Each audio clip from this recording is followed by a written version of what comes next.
The reason that the real estate is going up fast is you can't make any more of it, or it's hardest. You can technically make more. If you've got a 50 floor condo in London, you can punch another 50 floor condo up. So it's easier to make square footage, but it's hard to make acreage in London. And it's very hard to make city blocks in center city London. The government can't make more land, and a company cannot make more land. And so that's going to go up the fastest rate. The reason that that education is going up fast is because the government puts a monopoly on it. There's a restraint of trade, and it's regulated. And the fact of the matter is Harvard could issue 100,000 diplomas a year. They choose not to, right? There's not an interest. You could give education for free to everybody on earth if you wanted to, with 1/20th of the Department of Education budget. But education is meant to be it's a regulated offer, and they want to keep the price high, and they want to keep the supply down. If you're a doctor in the UK, try to come and be a doctor in New York City, right? You're not licensed the same way. They don't really want to create lots and lots of those diplomas, especially not at Oxford and Cambridge. And the government supports that through accreditation. If you wanted to create a university to give education away to 1 billion people for free, it would take you 100 years and thousands of lawyers to get the accreditations in each of the 100 countries. So education is regulated, and wherever the government gets involved, they drive up the price. It isn't expensive because it's hard to produce. It's expensive because they make it specialized. Now, the reason that milk and eggs don't go up at the same rate is they're commodities, which means the government doesn't control who can create them. And so the free market finds an intelligent way to create more of them. When the government does get involved and it puts in price controls and import controls and makes it illegal to import eggs, eggs will go up in price. And you see that with all commodities, drywall, lumber. If you ask the question, how hard is it to manufacture steel today versus how hard was it to manufacture steel 2,000 years ago? And then you go look at a modern steel factory, and then you ask yourself the question, how likely is it that you yourself can figure out how to manufacture steel in your backyard? You realize that the key to a commodity becoming cheap is for the government to get out of the way and let human beings find a way to manufacture a lot of it. And human beings get very good at manufacturing candy bars and steel and lumber and cars if the government doesn't get involved. The government is very involved in healthcare and is very involved in education, and so they prevent you from manufacturing lots of it, right? That's the role of government in those regulated areas. Now, the telephone call, that's an information service. Now, that's free now. You can telephone call with WhatsApp or Skype or voice over IP, and it's gone to zero. The things that go to zero are information-rich, energy poor. They're commodities that have a low energy content and a low material content that are not regulated.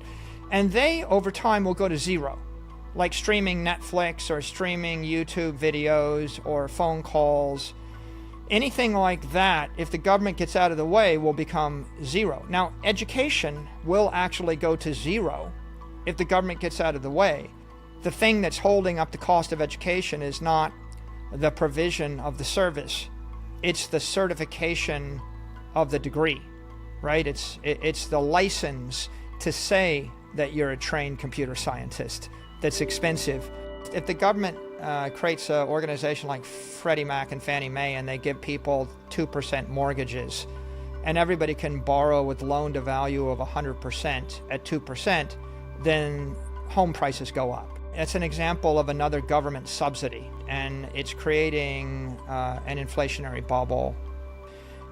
Every company on earth that's required to hold its balance sheet in cash or cash equivalents is being bled 7 to 14% a year by monetary inflation.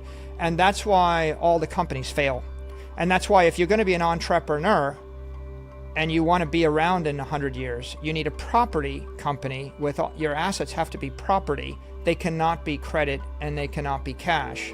And if you're trying to actually make money by doing something, like I'm a restaurant or I'm a hotel, the doing of something gets exponentially harder. When the true inflation rate is 12%, You have to grow your cash flows by 12% in the UK this year in order to stand still. So statistically, 99% of companies cannot grow their cash flows 12% a year. You know, in a competitive market, if you don't have a monopoly, it's probably almost impossible for you to do that 5 years in a row. When the political system creates a highly inflationary currency, if your business model is to have no capital as property and be capital weak, or to hold credit as capital or cash as capital, then you have to literally grow your cash flows faster than the inflation rate. And that's why there's a 99% mortality rate on companies. That's what's destroying hundreds of thousands and millions of small businesses. And that's what causes monopolies to form in every sector in the world. It's because of the monetary policy of the government. So you know how you do it. You have to have an endowment, and the endowment has to hold non-cash instruments.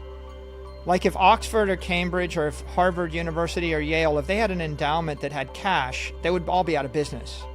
So the endowment has to have property type investments. And of course, the solution to all this is all those institutions. If you want your institution to last 500 years, whether it's your family, or whether it's your church, or whether it's your university, or whether it's your country, or your city, or your government, you just endow it with Bitcoin, right? Because Bitcoin is the apex property. It will appreciate at a faster rate than the currency will debase.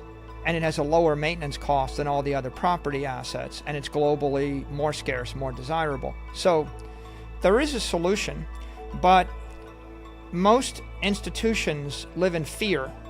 They're either stuck in a doom loop, or they're stuck in a traditional view, which is the bank is not allowed to have Bitcoin because it's against the regulators' rules.